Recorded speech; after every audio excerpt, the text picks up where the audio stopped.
লা ইলাহা ইল্লাল্লাহ।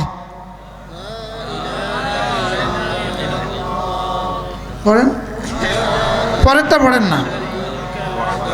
ওয়াহদাহু লা শারীকা লাহ লাহুল মুলকু ওয়া লাহুল হামদু ওয়া হুয়া আলা কুল্লি শাইইন কাদির।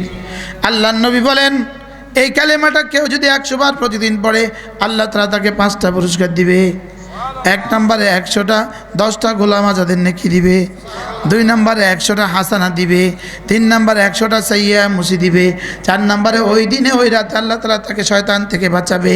5 নম্বরে হাসরের ময়দানে সবচেয়ে বেশি নেকিওয়ালা হয়ে উঠবে। কতবার পড়লে? কি কালেমাটা কি? আল্লাহ। যাদের মুখস্থ হয় নাই একটু ধ্যান দিলে মুখস্থ হয়ে যাবে। শুনেন, এটা শুনেন শুনেন শুনেন।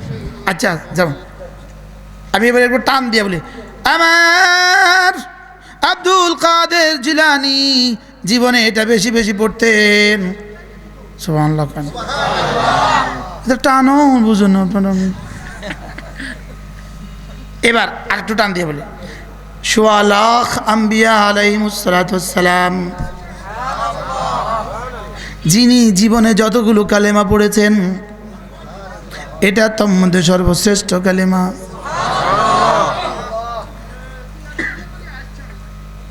আব্দুল কাদের জিলানী শুনলে খুশি লাগে, দেখি নবীদের কথা শুনলে তত খুশি লাগে না।